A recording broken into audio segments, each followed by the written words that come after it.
Hi and welcome to the second of the KV518 Reflective Practice podcasts ahead of your next Saturday session. For the BA Supporting Learning 11 to 19 students, I think you're in on Saturday the 28th with Phil. All the other groups, Early Childhood Practice, Supporting Learning 5 to 11, Working with Children, Young People and Youth Work, you're all in on Saturday the 5th of December. I've posted some materials on Student Central, and I'll also be sending out a schedule of which rooms you're in and timetable for the morning. But if there's any questions about any of that, probably the best thing is to go back to your route leader in particular or email me directly. It's Friday the 21st of November as I'm recording this. It's a very damp Friday morning. Hamish the cat is outside, I think, somewhere, so no appearances from him on today's podcast.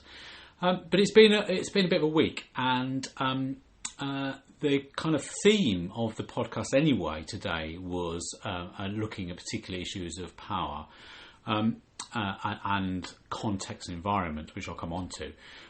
But it's clearly been brought into focus by kind of world events, and I'm going to talk a little bit about those in the context of being political. So just a kind of brief anecdote.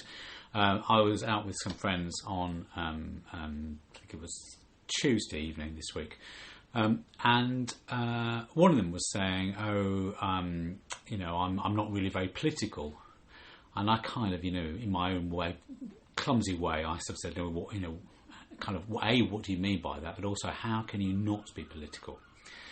And she was kind of, I think she was saying, the way she sees the world is that she often finds political stances confusing, or feels that the stances taken by party politics are often either confused or take a particular stance without a clear rationale or an understanding of that.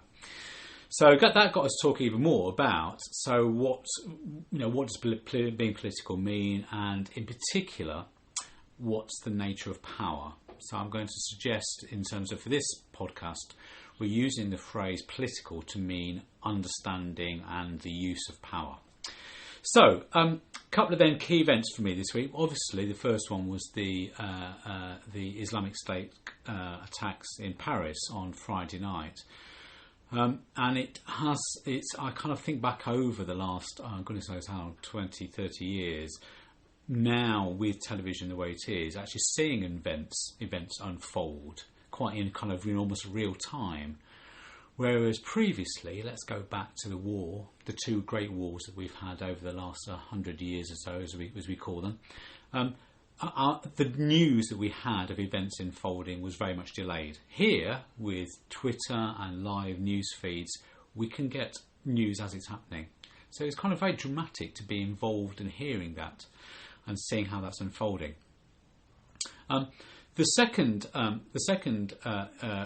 event, if you like, that I want to refer to today is I went to a council meeting, Brighton City Council meeting on Monday night, which was looking at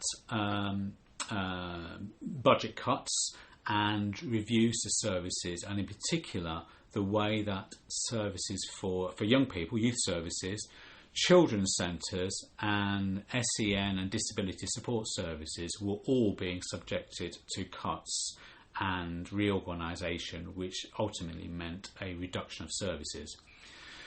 And both of these events, the Paris attacks and the cuts to services in Brighton Hove, are clearly political events. They're events which are determined by and driven by and underpinned by issues relating to power and influence. So whether it's the Islamic State and their wish to bring about a worldwide revolution and so on, or whether it's Brighton Hove City Council wanting to balance the books. And by the way, I'm not making a parallel between Brighton Hove City Council and Islamic State. But I think one of the issues that we want to look at is then how we understand the nature of power. So in both of those cases, it will be very simplistic to say Islamic State are wrong and isn't it awful? And similarly, it will be simplistic to say Brighton City Council need to make cuts and someone has to bear the cost. In both of those situations, I'm not saying those two analyses are wrong, that Paris attacks were terrible and Brighton Hove City Council need to make cuts. But an understanding of the dimensions of power and influence, and understanding the systems and history and different sets of needs that are going on is an important backdrop to those. Okay, I'm not going to dissect those two events any further, but just to say that both of those are political events, both of those are on the surface, we can offer a surface analysis, but what's more important perhaps is to delve beneath the surface and understand the different tensions, different driving forces to draw out our analysis. And if you like, that's the link back to our course and your work.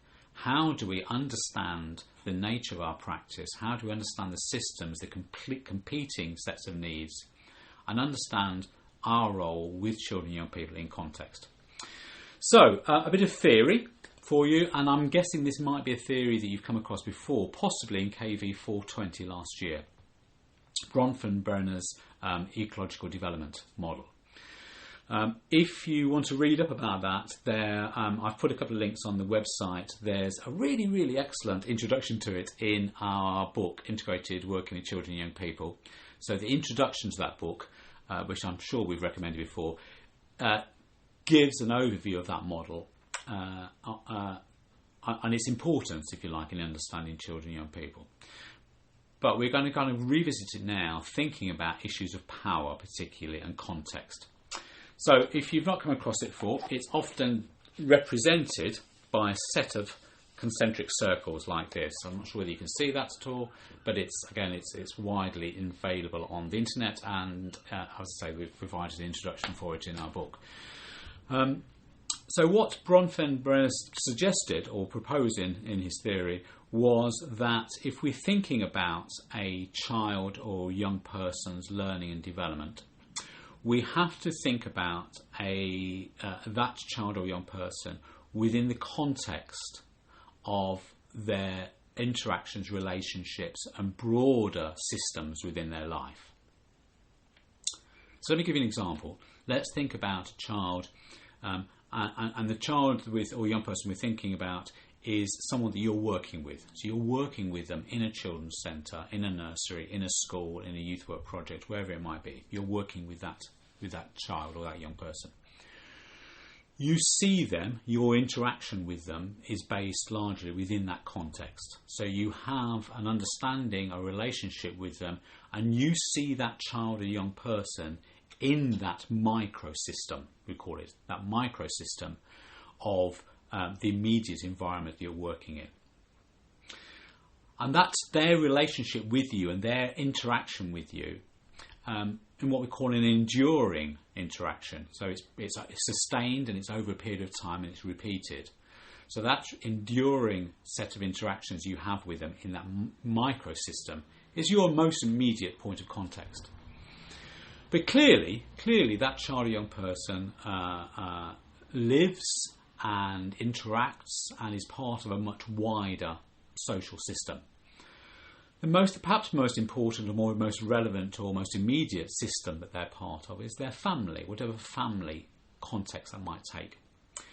And in the model, the ecological model we're referring to, that system, this is the microsystem. Microsystem, remember, is the school, the college, the setting you're working in. The mesosystem, which is the next system out, is how that experience of that child is held in the context of their family, whatever their family constitution that might be. So that's referred to as the mesosystem. So clearly, a child or young person that you're interacting with within your own setting is influenced and brings into your setting the influence of their home setting. The set of interactions influences, whether they're from a very affluent family or family context, or whether they come from a much more poorer or a family or system within poverty. So immediately there's a set of relationships between the mesosystem, the family in this context, and the microsystem, the school, the nursery, the social setting, whatever it might be. Now, wrapped around that family context, wrapped around that mesosystem, is the notion of a macrosystem. An exosystem. An exosystem. And the exosystem is the wider set of relationships which bear on that family system. So you have a child that you're working with in your school or nursery or college or youth work setting or whatever. They're part of a family system, whatever that might be. We call that the mesosystem. And then broader than that are the set of relationships which impact on that mesosystem. So let's say the parent or the carer of that child you're working with, what are the relationships, what are the systems that they're part of, which the child doesn't directly experience themselves, but nevertheless impinge on that child, that young person in that family context. So for example, the work or employment or broader set of relationships that their parents or carers are in, they impact on the child. The child doesn't go, the young person doesn't go to work or doesn't go wherever the adult goes necessarily, but those set of relationships, that exosystem that wraps around the family, will impact on that child. So for example, if the parents or carer or whoever of that child or young person are out of work and are in poverty and are struggling or whatever it might be, that will impact on that child. If that child's been taken into care, clearly that will impact on that child. So the exosystem wraps around the family system. Broader than that, wrapped around, if you like, that exosystem, is the macrosystem. And the macrosystem, if you like, and imagine this perhaps being like Russian dolls nested in one another. So the macrosystem that wraps around that is it might be much broader cultural or social influences. So if you're part of a particular social class or a particular religious faith or a particular cultural setting, that social context that wraps around the exosystem and wraps around the meso and microsystems, that macrosystem clearly has then a huge influence on that child in their learning and development. And then broader than that still, of course, is the position in time, what we call the chronosystem, the fact that that child is growing up in this particular period of time, rather than a particular period of time, say during the 80s or during the 60s or during Victorian time or whenever it might be. So the temporal position of that child in context is also really important and influences that child's development. Okay, probably that was slightly confusing, but there's a child, they work with you in the microsystem, they're part of a mesosystem, a broader system. That broader system is influenced by other systems that the parents or the carers are engaged with. And further out than that is the macro system, the set of cultural influences, the class of the child, of the family that child's part of.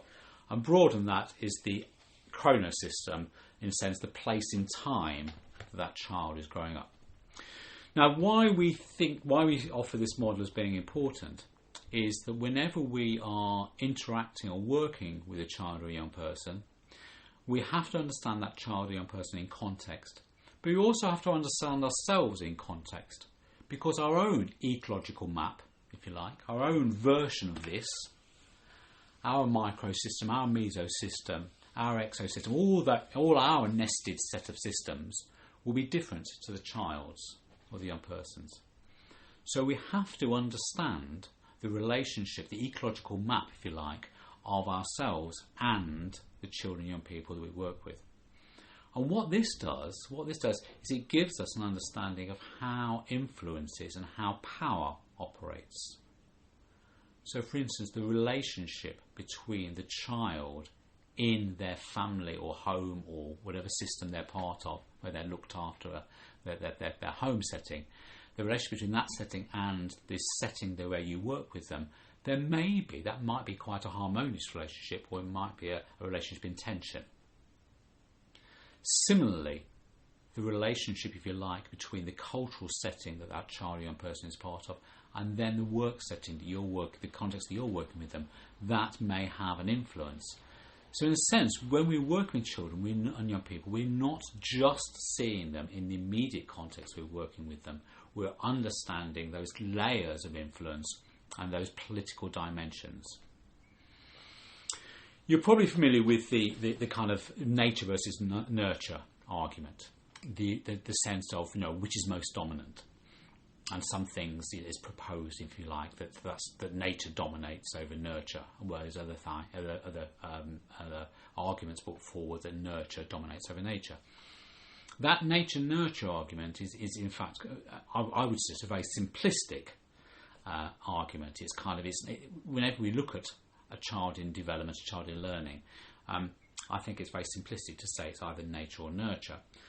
And what the ecological map does is it gives us a way of understanding the different influences that a child or young person experiences, which then impact on their overall learning development. Of course, they bring into that system their genetic makeup, the biological kind of starting point, if you like.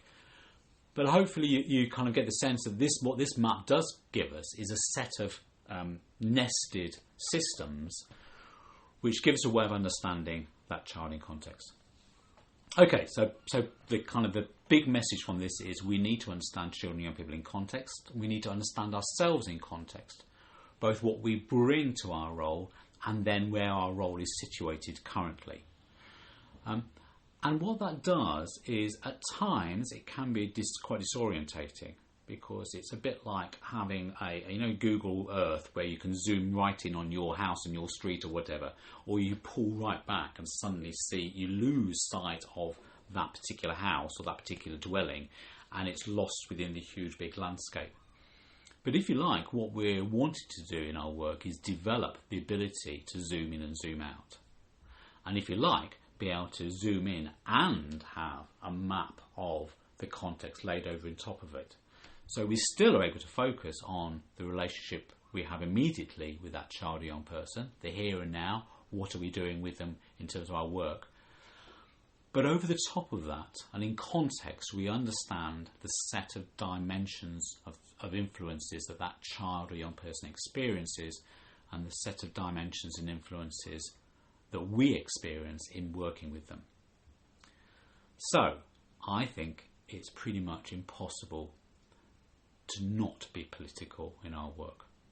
If being political means understanding and having an awareness of the different sets of power and influence and the way they're managed, then I think being political is really, really important in our work.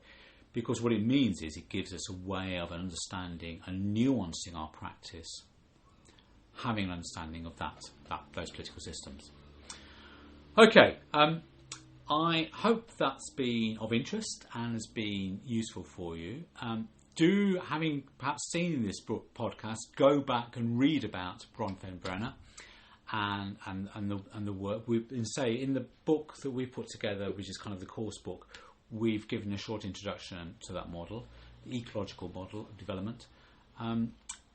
Take that into the context of your reflective practice sharings as well, and maybe discuss it in your reflective practice tutor group, which is coming up either on Saturday the 28th for the Supporting Learning 11 to 19 group, or on Saturday the 5th of December for the other groups. And I'll see you in 2016, if not before.